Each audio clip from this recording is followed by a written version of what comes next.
Asante kwa kuendelea kuitazama Sauti Yetu TV. Kama bado hujasubscribe Sauti Yetu TV, gusa kitufe chenye alama nyekundu kisha alama ya kengele ili uwe wa kwanza kupata habari na matukio mbalimbali. Hii ni Sauti Yetu TV. Ndugu mgeni rasmi, kauli mbiu ya kitaifa ya maadhimisho yetu inasema wezesha watu wenye ualbino kwa maendeleo jumuishi na endelevu. Kauli mbiu hii imelenga uwepo wa jamii jumuishi ambayo inatoa fursa sawa kwa watu wote ikiwemo watu wenye ualbino bila kiashiria chochote cha ubaguzi. Lakini pia tunayo kauli mbiu ya kimataifa inayotusisitiza kujivunia ngozi zetu kwa kuzitunza, kwa kuzithamini aina zote za ngozi.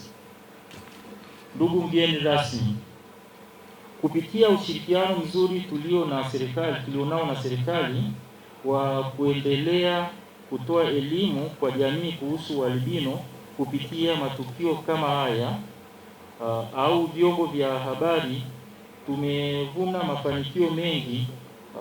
Naomba ni kudokeze machache kwa sababu ya muda.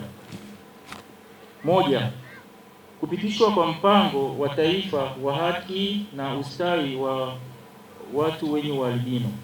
Mpango huu unalenga kujumuisha kwa mahitaji ya watu wenye ualbino kwenye mipango na bajeti za serikali. Hivyo, wilaya zote za mkoa wa Kilimanjaro zinazo uwezo wa sheria wa kuweka mahitaji ya watu wenye ualbino katika bajeti na mipango yote.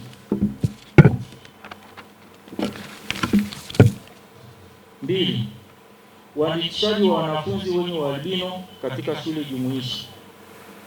Serikali kwa kushirikiana na Chama cha Watu wenye Ualbino Tanzania imefanikiwa kuandikisha wanafunzi wenye ualbino kwenye shule jumuishi, hivyo kupunguza idadi ya wanafunzi wenye ualbino wanaosoma katika shule maalum. Mfano, hapa mkoani Kilimanjaro wanafunzi wenye ualbino walio katika shule jumuishi ni wengi kuliko walioko kwenye shule maalum. Tatu, upatikanaji wa takwimu rasmi za watu wenye ualbino. Kwa mujibu wa sensa ya watu na makazi iliyofanyika nchini mwaka 2022, kuna watu wenye ualbino 74,000. Kwa mkoa wa Kilimanjaro kuna watu wenye ualbino 1170, ambapo wanawake ni 597 na wanaume ni 573. 4. Uchunguzi wa saratani ya ngozi wa mara kwa mara kwa watu wenye ualbino.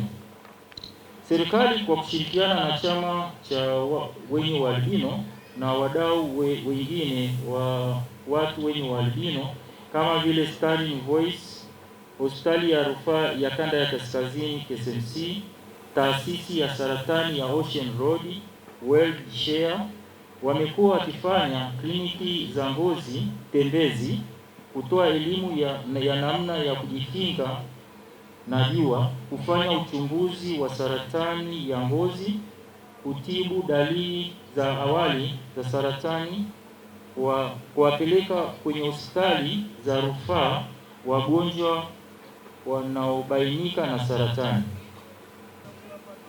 Uwakilishi katika vyombo vya maamuzi. Tunao wabunge wawili wenye ualbino ndani ya Bunge la Jamhuri ya Muungano wa Tanzania. Wakili mkuu wa serikali ni mtu mwenye ualbino, lakini pia balozi wa kudumu wa Tanzania katika Umoja wa Mataifa Geneva ni mwenye ualbino. Tunao pia watu wenye ualbino kwenye nafasi mbalimbali za ajira, mfano ustawi wa jamii, maendeleo ya jamii, ualimu, sheria, utabibu na uuguzi. Ndugu mgeni rasmi, baada ya kueleza mafanikio, naomba ninukuu msemo wa wahenga unaosema penye mafanikio hapakosi changamoto. Naomba sasa nikujuze changamoto ambazo zinatukabili watu wenye ualbino nchini. Moja, kutokufanyika vizuri kwa mpango wa taifa wa haki za usawa wa watu wenye ualbino, hasa kwa watumishi wa umma, hivyo kupelekea kusuasua kwa utekelezaji wake. Mfano, hapa mkoani Kilimanjaro, maafisa wengi bado hawajapata mafunzo kuhusu utekelezaji wa mpango huo. 2, uelewa mdogo wa albino kwa baadhi ya walimu.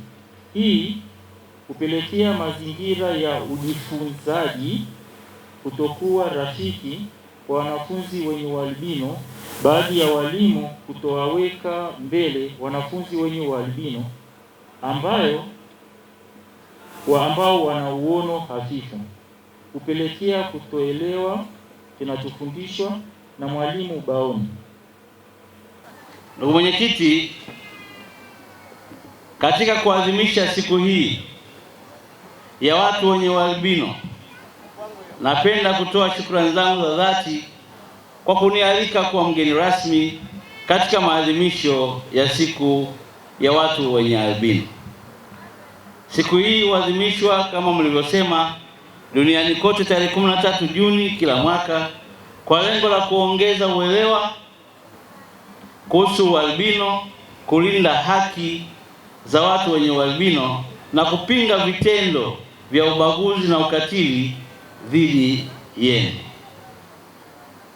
Ualbino si ukosefu, bali ni hali ya kimaumbile inayohitaji uelewa, huduma, ulinzi na fursa sawa ya kila mtu aweze kuishi, kujifunza na kufanya kazi bila ya kubaguliwa. Ndugu Mwenyekiti, kauli mbiu ya maadhimisho haya inasema wezesha watu wenye ualbino kwa maendeleo jumuishi na endelevu. Sasa kauli mbiu hii imekuja wakati muafaka. Kwa hiyo kauli mbiu hii inaleta umoja kwetu kuhakikisha sasa tunakubaliana kwa kila jambo ambalo tunalifanya kwenye chama chetu cha watu wenye ualbino. Ndugu Mwenyekiti, maadhimisho haya yana umuhimu mkubwa kwa taifa letu, yanatukumbusha wajibu wetu wa kujenga jamii inayoheshimu utu, usawa na haki za kila mwananchi bila kujali tofauti za maumbile, rangi yake ya ngozi, jinsia, dini au hali nyingine yoyote. Watu wenye ualbino ni sehemu muhimu ya jamii yetu na wanayo haki sawa ya kuishi, kusoma, kufanya kazi na kushiriki katika maendeleo na kufikia ndoto zao kama wananchi wengine. Sasa ndugu Mwenyekiti na ndugu washiriki,